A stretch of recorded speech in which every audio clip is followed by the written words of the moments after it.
Assalamu alaikum students, how are you all? Hope that you are having an amazing day. I'm Muhammad Naeem Amin Bhatti, and today the topic of our discussion is Introduction to American Poetry. Introduction to American poet Robert Frost and his poem Acquainted with the Night. So let's have the first part of our lecture, which we are going to deal with the introduction to American poetry. So what is the definition of American poetry? That is, the American poetry is a poetry of United States. Means to say that each and every poetry which has been narrated by the poets of United States of America is called the American poetry.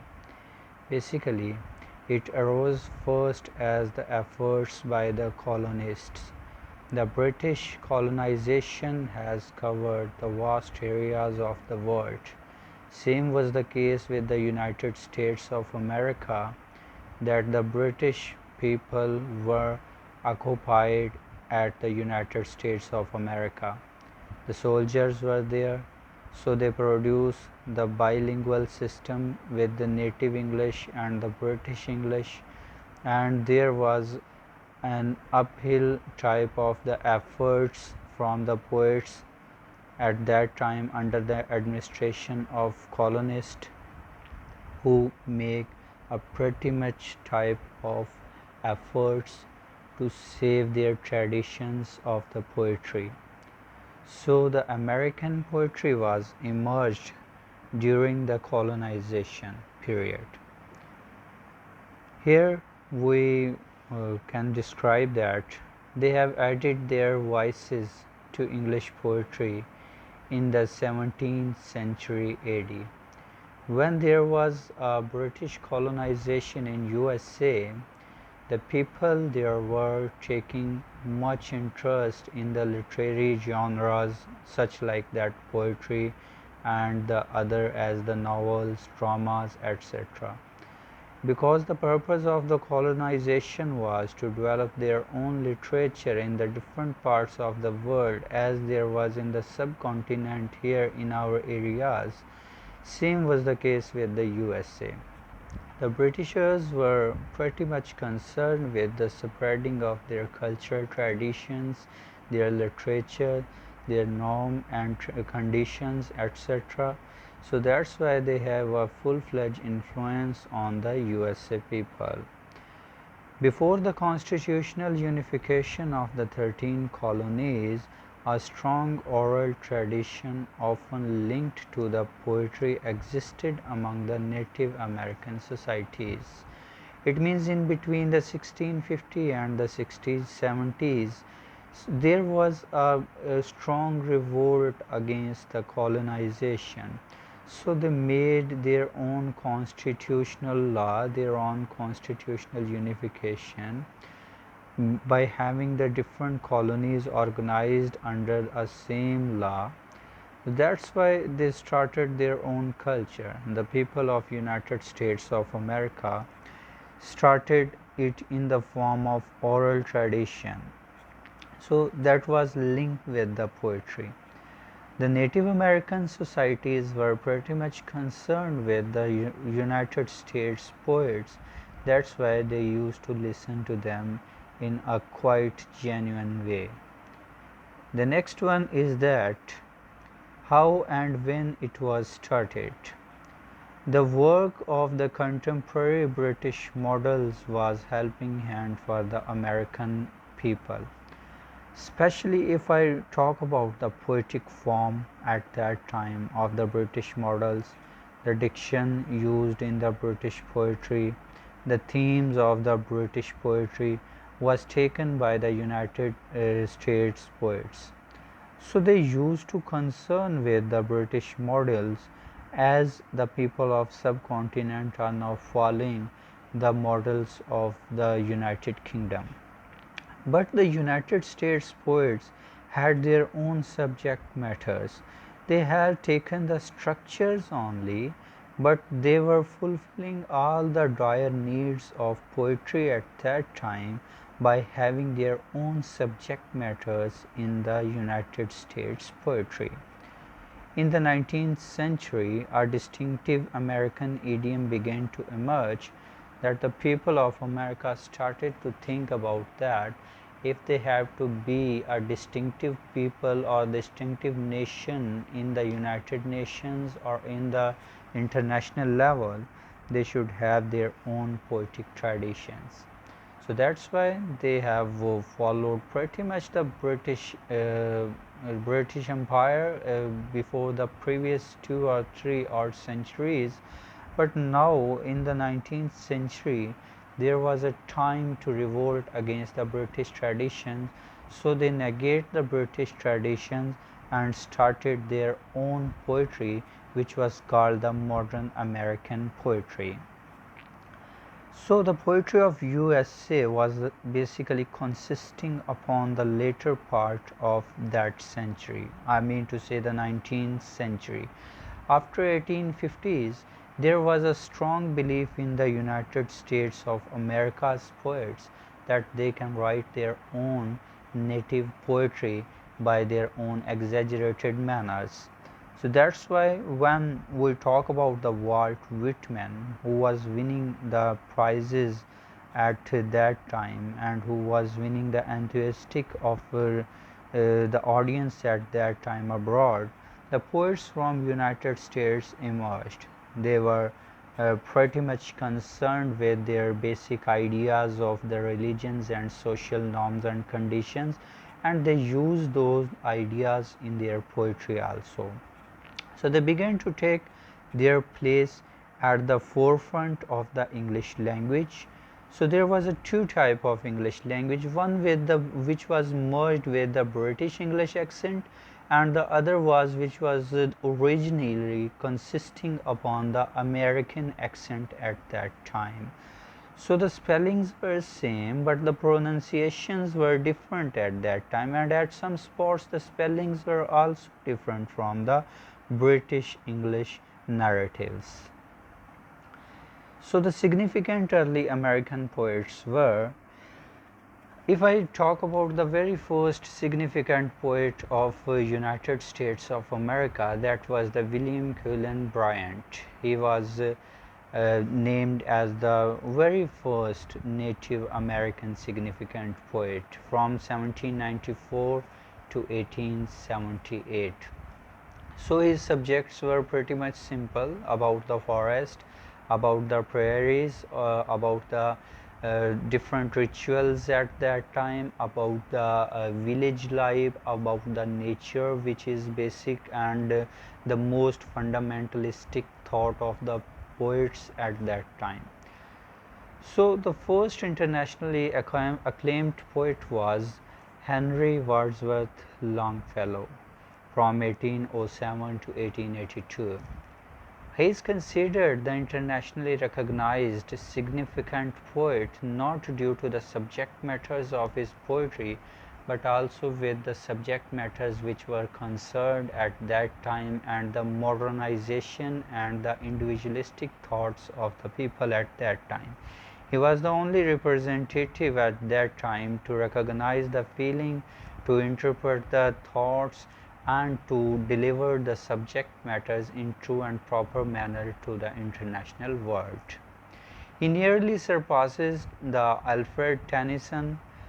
At that time he was a British poet, and he was a well recognized and one of the top priorities in British English poetry. He was creating an international popularity at that time, and we can say that Henry Wadsworth Longfellow was basically the caliber and the contemporary of Alfred Lord Tennyson, who himself was a great British poet.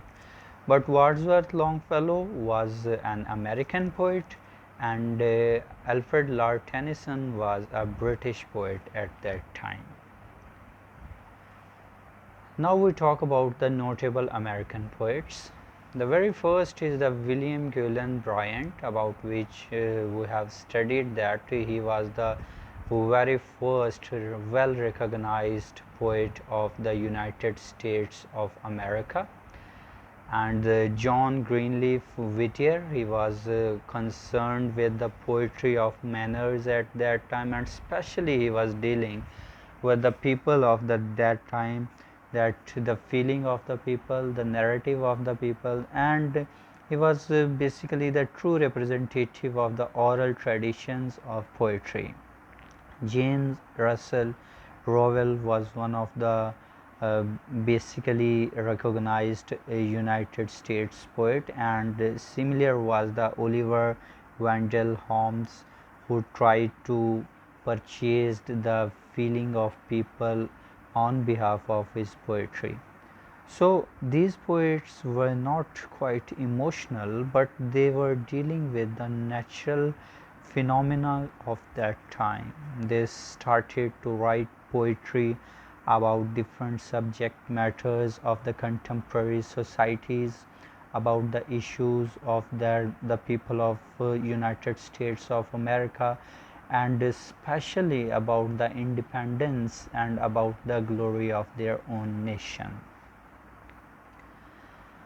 The term at that time was pretty much popular, was called the Fireside Poets. The fireside is a concept in between the people of that time, that the people used to listen the poetry of the poets by having a fire, like in a bonfire arranging manner. They lit up the fire in the middle of the circle, and then they used to circle around that fire.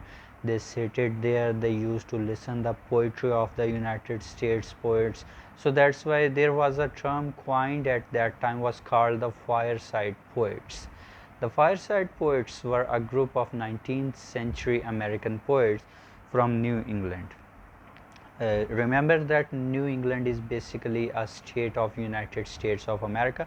I'm not talking about the UK here in this video. I'm only talking about the American poets, and the New England was basically a state of United States of America. That was a sovereign state at that time. So the name Fireside Poets is derived from that popularity and their standard form. As I have mentioned earlier, that the people used to listen the poetry of the US poets by arranging their seats around the fire, and used to listen and enjoy the poetry of the native poets.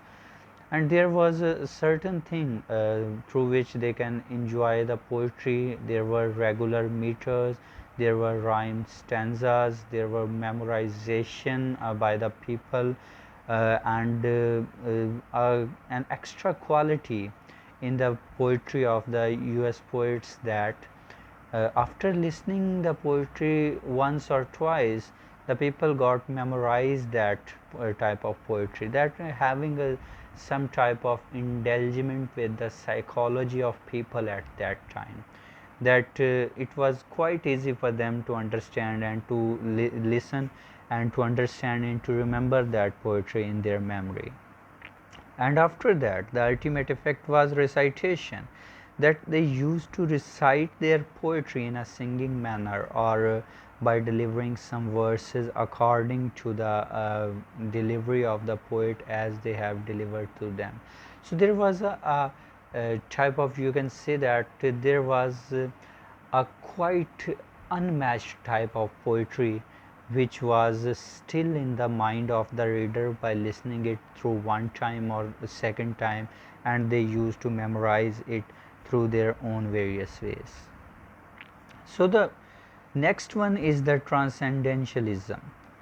There was a movement at that time which was dealing with the intellectualism and spirituality of the society, and it was quite a general state. We can say that it was the core belief of Transcendentalism to inherit the goodness of the people and the nature. So Transcendentalism is philosophical movement that developed in the late 1820s and 1830s in the eastern United States. It was basically pretty much focusing on the intellectualistic thoughts, and the people who were dealing with the metaphysical world at that time. It arose as the reaction to protest against the general state of intellectualism, spirituality at that time. A core belief of Transcendentalism was that it inherits the goodness of the people and the nature that people are good, and all the people at that time belonging to United States of America having a good nature according to their birth beliefs, that they believe in goodness. That was the basic cause of Transcendentalism.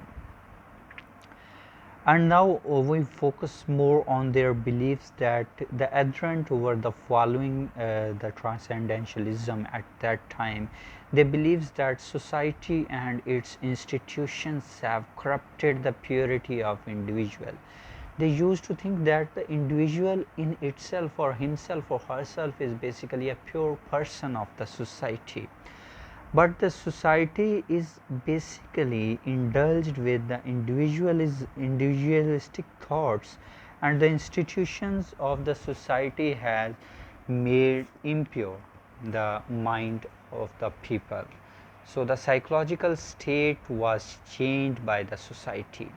They have faith that people are at their best when truly self-reliant. If a person is relying on himself or herself, it means that he or she is independent. So if we say that that was basically a movement to make the people independent, to make the individual independent, that was not be wrong. So it emphasizes on the subject intuition over the objective empiricism.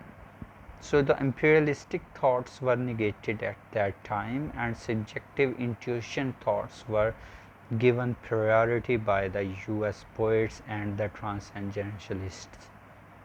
So capable of generating completely the original insights, a person should given an original insight into being, to look into himself or herself to find out some purity and some generosity, some good moral values in the people of the contemporary societies of United States of America at that time.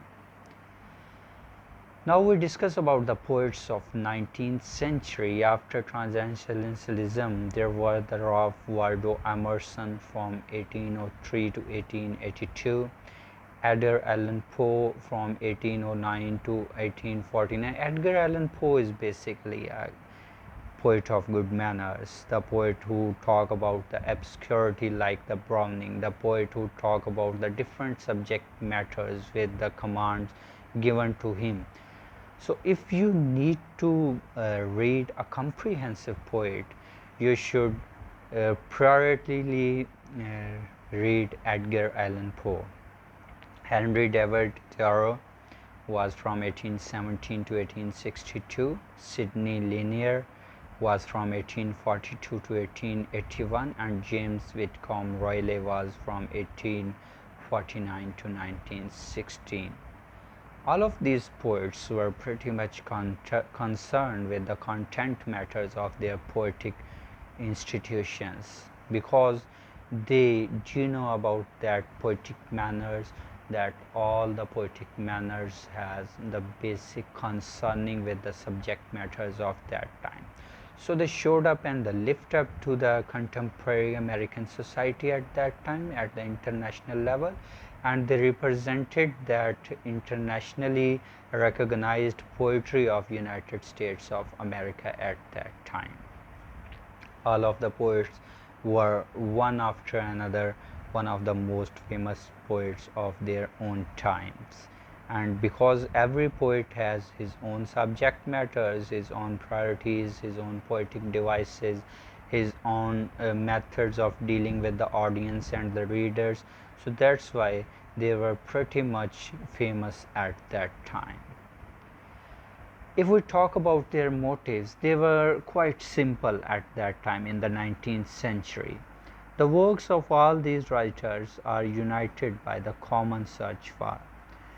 The very first one is a distinctive American voice at international level. They wanted to raise the voice of America at international level. They wanted to raise the motives of America at international level. They wanted to raise and uplift the glory of American people at that time. So, to distinguish them from their British counterparts, they thought about the British counterpart that they were quite against of them. They thought that though the poetry might be same, but the subject matter may different. Where the British poets were talking about the love, the lyric things, but the American were talking about the nationality of their own national cause, and basically they were the counterpart of the British at that time. They explored the landscape and traditions of their native country because they were talking about the native America at that time. So that's why their native country was quite much expressed at that time by the Americans. And American poets, having a firm determination and a mindset about their own country, they talked about and they had a very much content matter of poetry at that time. So, discussing these all parameters of the United States poets, we have a firm concept in our mind that the perception and the motives of the poets were quite clear to explore the landscape and the traditions of their native country. They were uplifting their national glory at that time. Here we can see the peak of American poetry. Though much of the American poetry published in between the 1910 AD to 1945, and these are the years in which we can see the two major world war of which the America was a necessary part. So it has changed pretty much to the thinking and concerning of the American poets. It remains lost in the pages of the small circulation, the political periodicals, and we can see the pretty much concern of the politicians about the international management, about the international diversity of different types of war and warfares, and about their subject matter which were abruptly turned towards the war, like T.S. Eliot was written at that time, was writing at that time, and particularly the one in the far left, they destroyed by the librarian during the 1950s or the McCarthy era. That was era in which the American poetry was affected pretty much by the librarians. They had changed the narrative of the poetry. They have destroyed their different types of the researches on the poetry, and particularly they have left the poetry in the libraries. And after two world wars, we can see a major change in the distribution of the subject matters and the contents of the American poetry. That was a time which can be called truly a peak of American poetry.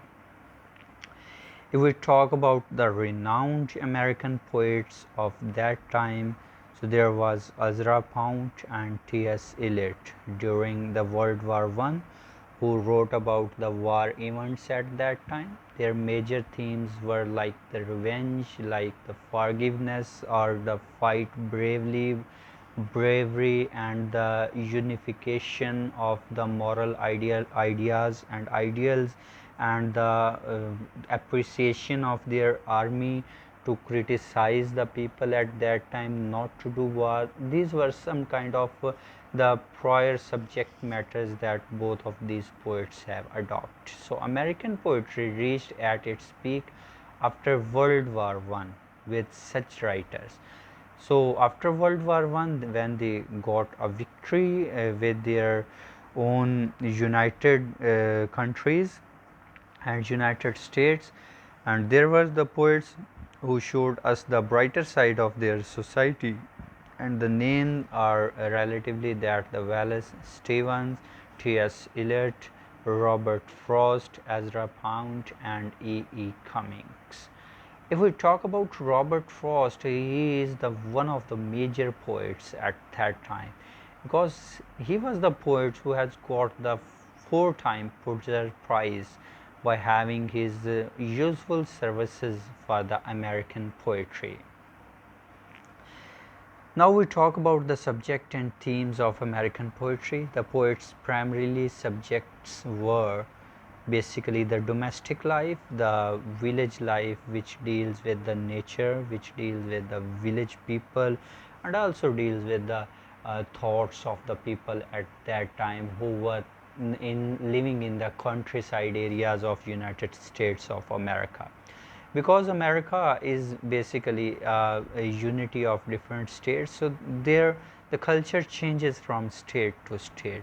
So every writer or every poet at that time who was writing in the United States of America has written about their own state domestic life, that what kind of village life is there, their domestic lives, and especially about the feelings and thoughts of the people. They talked about the mythology at that time, which is basically a concern of the poets at that time, and it was like to know about myth is to like to know about the truth, and always they relate the myth with the truth. So mythology was discussed, either that was the religious mythology, either that was the historical mythology or warfare mythology. Each and every mythology was shared at that time by the poets. If we talk about the politics of the United States after World War I, there was a lot of changes in the politics of United States. The people who were having the party of the right hand or the right wing were not in the favor of the war, but the other people who were at the left hand, and there was a conflict between the right hand and left hand parties. To one party was asking for war and enforcing the war, and the other was basically negating the war and was making the strategies to prevent from war. So there was a political change in United States between World War I and World War II, in which the several of the poets were directly involved. So poets bring about the ideas of the politicians through their poetry at that time. The poets also discuss the themes of nature, the themes of modernity, and the themes of human right at that time. Nature is a universal theme and the most likable theme by the poets at that time, and modernity was beginning, and the poets were talking about the modern ideas of the society, of the contemporary society at that time.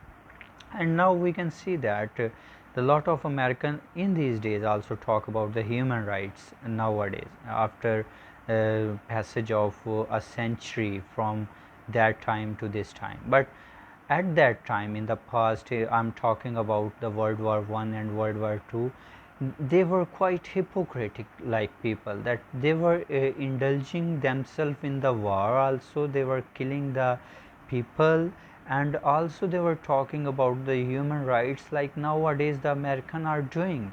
So the poets were talking about the human rights in that time. At that time the poets were writing such like the Tale of Two Cities, and the Japanese people were affected by curse of America. So some people talked about for the human rights of Japanese, and some people talk about for the human rights of the United States of America, and there was a lot of conflict at that time regarding the human rights. Now we quickly move towards the Robert Frost as an American poet. He was born on March 26, 1874, and was died on January 29, 1963. Basically, his work was initially published in England before it was published in America. So being an international poet was an honor for Robert Frost, because Robert Lee Frost was famous in England at that time, and also in New England, which was state of the United States of America. So it was published in all over states of America. He is known for his realistic depictions of the rural life and his command of American colloquial speech. He always talk about the rural life, like in the Mending Wall he describes us the sea, the orchard, and in stopping by the woods on a snowy evening he talks about the basic and major characteristics of the woods, and about the snowfall, about the people living near the woods. So setting from the rural life is one of his most favorite settings in the New England in the early 20th century, and using the verses to examine the complex social and the philosophical themes were his major concern. If we talk about his distinctions and awards which are on his credit, he was honored frequently during his lifetime and is the only poet to receive the 4 Pulitzer Prizes. The Pulitzer Prizes are one of the major prizes given to the US citizens for their deliberately a very good and extraordinary type of services for their country, USA.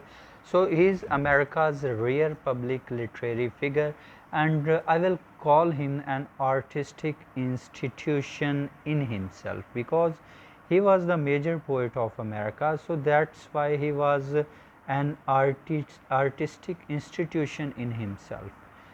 He was also awarded with the Congressional Gold Medal in 1960 for his poetic works that he has written, and he was also awarded and named as the Poet Laureate of Vermont on July 22, 1961, as a Poet Laureate. If we talk about his notable works, the very first notable works is the Gift Outright. Gift Outright is basically a poem written at that time which was dealing with the gifts of the nature that the nature offers to us. The Stopping by the Woods on a Snowy Evening is one of the most famous of his poems, and Miles to Go Before I Sleep and Miles to Go Before I Sleep are the famous of his lines from the Stopping by the Woods on a Snowy Evening, depicting the themes of the woods and basically the snow falling, the horse is there, and the frozen stream is there, and recalling the hard times of life through which the time tells us how to escape from the necessities and the responsibilities and how to face the responsibilities of life. Birches is one of his famous poems. Mending Wall, the content matter, the subject matter of Mending Wall is quite simple, about having no wall in between the nation, in between the countries, even in between the neighbors. But his neighbor says, the neighbor of Robert Frost says that good fences makes the good friends. The Road Not Taken is also one of the famous poem of Robert Frost, which deals with the two roads, and the poet or the narrator doesn't know that which road should taken by him.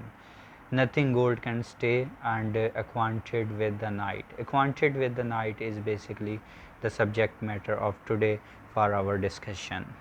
We will talk about the Robert Frost death on January 29, 1963. Frost died from the complications related to the prostate surgery. Funeral ceremonies were performed by two of his daughters, Leslie and Irma, and his ashes are interred in the family plot in the Bennington, Vermont. Now we talk about the Acquainted with the Night. Let's have a look on the text that I have been out of rain and back in rain. I have outwalked saddest city lane, I have passed unwilling to explain. Here in these lines, the writer Robert Frost and basically the speaker at that time and the narrator who is going to describe his situation at that time says that he or she, for our own easiness, we suppose that the speaker or the narrator is a male. So he says that he know the night pretty much. He is basically in a consistent and constant phase of friendship with the night at that time, that he comes out from his house. He used to walk in his house and in the walk out of his house and in the saddest city lane, and he has passed the unwilling to explain, that he couldn't explain the conditions at that time.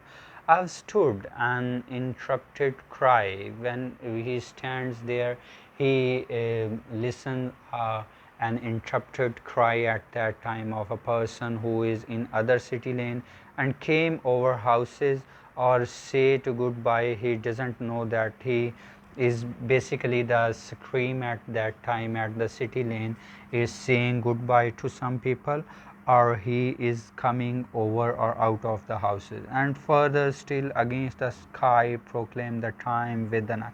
I have taken the different lines from the text so that for your easiness you have the text related with these notes. You can see that text on those notes which I have provided to you. The interpretations, we include the summary here, that the speaker declares their familiarity with the night, that he is quite familiar with the night. At that time, the speaker looked into the most desolate city street, that he is in a desolate city street that is saddest, that is looking gloomy at that time, and it is not basically concerned that why the poet is out of the his house in the street, but the poet deliberately says that he know about all about the night, and he is basically native there, and so the darkness of the night will not harmful for him. During the walk, the speaker stopped moving upon hearing the distant broken off cry. He also used to see a guard who is sitting out of one house, and he says that he doesn't call the guard or he doesn't make any speech with the guard at that time. However, the voice did not call the speaker or come back or bid the speaker farewell. Even more distant and higher up, the moon shines like a bright clock in the sky. He sees towards the moon, and he, after seeing the moon, he doesn't know that what that lunar clock wanted to describe him.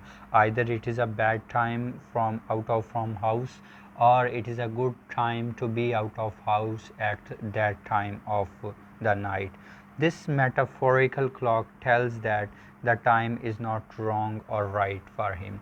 It is basically a parallel connection between the optimistic thoughts and the pessimistic thoughts.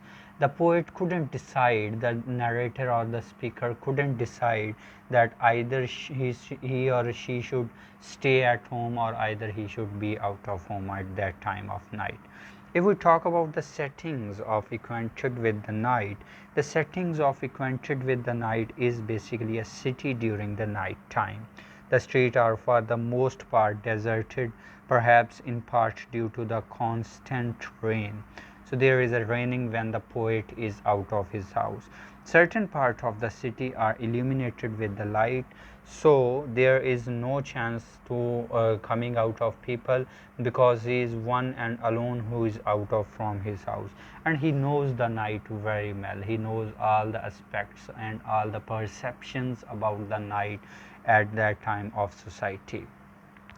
While the others are not, a watchman patrols the city, and the occasional human voice calls out into the night merged thoughts out of his house. If we talk about the poetic devices which are used in this poem, the very first one is the anaphora. It refers to the reception of any word or expression in that poem.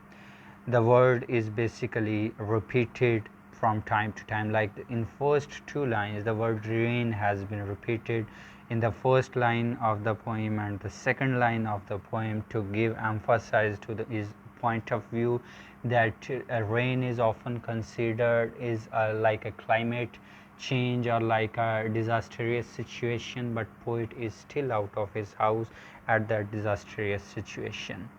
Assonance is basically the repetition of vowel sounds in the same line, and we can see there is a repetition is a sound, e sound, and I sound, o sound at different places in this poem. The cruel irony of his acquaintance with the night surfaces in the poem, that the poet like to describe us that is an ironical condition, the irony of time, the irony of place, the irony of manner, that poet knows the night well. It means that there are the two type of meaning here. The very first one is that he is the pessimistic about the night, and the second one is that he is quite optimistic about the night. But what his meaning is quite deliberately understood by the reader at that time. So let's have a look on the major themes of this poem. The main theme in this poem is about the depression and isolation. We can see a single poet, a single person, an isolated person who is out of from his house for no specific purpose, and he might be depressed. So the theme of depression and isolation is there. The theme of unhappiness is there. The theme of sorrow is there, and the theme of despair is there. You can add one more theme, that is the optimistic and pessimistic thoughts of the poet at that time. But the theme of unhappiness is pretty much prevailing on the poet, that he doesn't even talk about to any person out of the home, out of the city, but he used to saw a single guard at that time who is sitting out of the house, but he doesn't talks to him.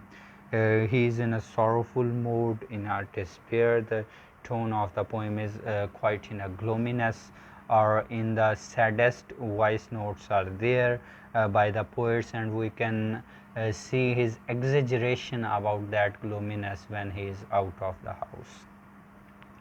For references and further studies, I have some suggestions for you here in this section. You can read more about the Acquainted with the Night, about Robert Frost, and about American poetry through these links. But if you have any questions, queries, or any type of discussions you want to did with your teacher, you can ask me in comment box. You can share your questions and points to ponder on the comment box. And if you have understand all the concept well, then it is well and good. But if there is any type of confusion, you are free to ask your questions in comment box. So have a good day ahead. Stay home, stay safe.